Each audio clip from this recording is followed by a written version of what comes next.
Let's talk a little bit about how we came to know what we know today. Now, to begin the story of astronomy, we could easily take it as far back as the earliest cavemen who looked up to the sky and wondered what was up there. But for the sake of brevity, we're going to just limit our discussion for the time being to the ancient Greeks. Turns out that there's a lot of ideas that the ancient Greeks popularized that still hold to this day, and many, of course, that have been since discarded. We begin our story with Aristotle, who was a major proponent of the idea of the so-called geocentric universe. That is, the moon, Mercury, sun, and all the planets all were revolving around the Earth, with the Earth at the center of the universe. This was a very easy idea to come to. After all, everything in the sky appears to be moving around us. It just seemed to make sense that so did the planets, and perhaps fixed upon the sky were the stars themselves. Now, one thing that Aristotle, and indeed most of the ancient Greeks, believed was that the Earth was in fact round. And the reason why is because they observed lunar eclipses. If you notice the way the Earth's shadow passes along the face of the moon, you'll notice that the shadow is curved. And it turns out that the only object capable of casting a circular shadow is a spherical object. So for this reason, as well as some other lines of evidence, the Greeks well understood that the Earth was round. And today, thanks to the internet, more people believe that the Earth is flat than at any time since the 1400s. Yay, progress. Anyway, it turns out, though, that the idea that the Earth was at the center of the universe wasn't 100% shared among all Greek thinkers. Aristarchus of Samos, for example, gave us the first known heliocentric model. In other words, he proposed that the sun was at the center of the cosmos and everything revolved around the sun. He published his ideas in something called On the Size and Distances, and he used lunar eclipses to work out the relative distances and sizes of the Earth, sun, and moon. He also proposed that the stars were distant suns and that the universe was vast. However, his idea that the sun might be at the center of the universe was largely rejected. The reasoning went something like this. If the stars were at varying distances from the sun, and if the sun were at the center of, well, what we now know today to be our solar system, and Earth were to be traveling around in an orbit, from one location, we should be able to look at a relatively nearby star and see its apparent image projected onto the background stars. And that means that 6 months later, we should be able to make a similar observation and see that same star, this time with its position shifted with respect to the background stars. So this phenomenon is the phenomenon of parallax, and it's a phenomenon that you and I are familiar with all the time. We have two eyes, and our brains work constantly to take the information from each eye and infer a distance to some object. And it's a useful thing for, well, not running into everything all the time. Well, what happened was that the Greeks decided to test this idea by enlisting their very best visually acute individuals. They even pulled soldiers from their ranks who specialized in scouting, and they looked at the brightest stars, hoping to detect a parallax. Unfortunately, no parallax could be detected, and therefore, the Greeks largely just gave up on the idea of heliocentrism in favor of geocentrism. Another Greek thinker was Aristophanes of Cyrene. He actually made the first calculation of the Earth's circumference, and his calculation went something like this.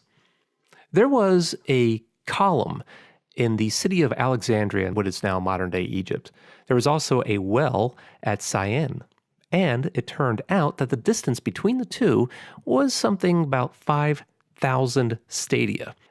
Aristophanes learned that the incoming sunlight on the day of the summer solstice, the sun would be directly overhead Syene, and that means that from the bottom of the well, the sun would be directly visible. At the same time, Aristophanes learned that there was a shadow being cast at the column of Alexandria. So, invoking a little bit of simple geometry, Aristophanes reasoned that, well, the shadow makes a 7-degree angle. That means the sunlight is 7 degrees tilted from the vertical at Alexandria. and therefore the opposite angle must also be 7 degrees. So if we were to draw an imaginary line from both of these locations to the center of the Earth, that means that the angle should be there 7 degrees as well. Now 7 degrees is equal to about a 50th of a circle, and since the distance between the two were 5,000 stadia, then 50 times 5,000 stadia gives you 250,000 stadia.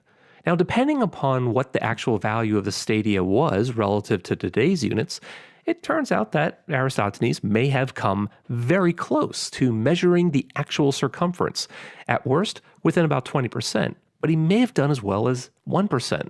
So it's a remarkably accurate result using just some simple geometry and reasoning.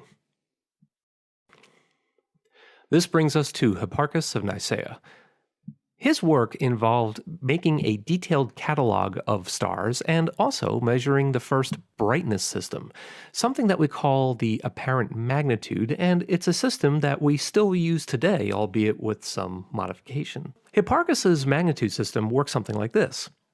As we see the sun set toward the late afternoon and early evening, the first stars come out, and he assigned these stars magnitude 1. They were, after all, the brightest stars, and therefore they would be the first magnitude, the first stars seen after sunset. A little while later, more stars would come out, and so he assigned these magnitude 2 for the second brightest stars. As more stars emerged, they would be designated third magnitude, fourth, fifth, and so on until reaching about magnitude 6. Hipparchus not only cataloged the stars by their brightness, but he was very careful to measure their positions in the sky. And he did something else. He compared his measurements of the positions of stars to the ancient Babylonians and Mesopotamians. And he discovered something rather remarkable. Now, to explain this, I'd like to take a different perspective. Instead of viewing things from the Earth, let's go ahead and view things from an imaginary viewpoint south of the Earth's south pole. We're looking at a very wide-angle view of the sky. We have the North Celestial Pole up to our top, and we have modern-day Ursa Minor, and the bright star on the very end of the handle would be Polaris, our present-day North Star. Now, in the lower left, we see the intersection of the celestial equator in red and the sun's path through the sky, the ecliptic, in green. And to make things a little bit more visible for us, I chose a date when the sun happened to be located at the vernal equinox. So it looks like it's close to Pisces, but believe it or not, in Hipparchus's era, the vernal equinox was considered to be in Aries. Now, the reason why I show you this is because Hipparchus made very careful measurements of the positions of these stars. And when he compared his measurements to the measurements of the ancient Babylonians and Mesopotamians, he determined that their positions were a little bit different. In fact, every star in the sky was systematically shifted by a few degrees. And what Hipparchus was able to do was intuit that it wasn't that the sky was moving around, but rather that the Earth itself must be wobbling like a top. And this wobbling is called precession. It turns out we now know today that the Earth has a 26,000 year precession cycle. The Earth's axis is pointing to different locations in the sky over time. This has some interesting implications because if we could wind the clock backward to say 3000 BC, you'll notice that the North Celestial Pole is nowhere near Polaris. It is instead rather close to the star Thuban in the constellation Draco the Dragon. Likewise, the vernal equinox is also located in the constellation of Taurus. Fast forward 1,000 years, the North Celestial Pole now precesses away from Thuban, and the vernal equinox makes its way toward Aries. By 1000 BC, we're getting farther from Draco at the north and farther from Taurus at the vernal equinox. We are certainly in the constellation of Aries. And it is for this reason that to this day the vernal equinox is still sometimes known as the first point of Aries. In other words, it represents the location of the vernal equinox when Hipparchus was doing his work. At around the turn of the millennium, the vernal equinox had moved firmly toward Pisces. And if we continue to just move forward in time, you'll see that by 2000 or so, the North Celestial Pole was right almost exactly where Polaris is today. So, if we continue to let things move along and let the Earth continue to wobble along its precession, you'll see that over 26,000 years, we will no longer have a North Pole star of Polaris. We'll instead have Vega in a few thousand years, before eventually coming around back again toward Thuban. So, we'll be returning to a orientation of the North Celestial Pole that was very similar to the orientation of the Earth when the ancient Egyptians built their pyramids. So, at the center of the pyramid are the king's burial chambers, and there are two air vents that are directed, one on the left facing to the south and one on the right facing to the north. And the position and the angle of this air vent was carefully chosen such that looking through the air vent from inside the burial chamber would reveal the star Thuban. This was the North Star of the time that the pyramids were built. This way, the king could gaze upon the circumpolar stars and watch them revolve around the North Star Thuban for all of eternity. This was a very sacred idea to the ancient Egyptians. So what would that look like? Well, there's Thuban circled for us. This was the North Star of its day. And here we are in about 3000 before the Common Era. And we can see that the stars are circumpolar surrounding Thuban, which was almost at the time at the location of the North Celestial Pole. It turns out that most of the works of the ancient Greeks, Babylonians, and Mesopotamians were lost in the Great Fire of the library at Alexandria. However, Claudius Ptolemy was careful to compile much of that work and published his ideas in something called the Almagest, the greatest. In other words, he was paying tribute to the greats that had come before him. So he was able to popularize the idea of the geocentric model. Again, this was the prevailing idea of the ancient Greeks. It seemed to make the most sense despite a few dissenters. And it was also Ptolemy who gave the first explanation for something called retrograde motion. And this idea would dominate for over 1500 years, well into the next millennium. Let's talk a little bit about retrograde motion for a moment. Retrograde motion is simply the apparent shift in the position of the planets. So given a planet's normal tendency, it will seem to go eastward or prograde, but then once in a while, the planet will appear to backtrack. This is the retrograde motion before resuming its prograde motion once again. Now, for everything to rise in the east and set in the west, it would be perfectly reasonable to conclude that the Earth was at the center of the cosmos. But this retrograde motion was an anomaly. It did not make sense. So, in order to make the retrograde motion work, rather than having Mars in this example and all of the planets directly revolving around the Earth, Ptolemy introduced a new concept called the epicycle.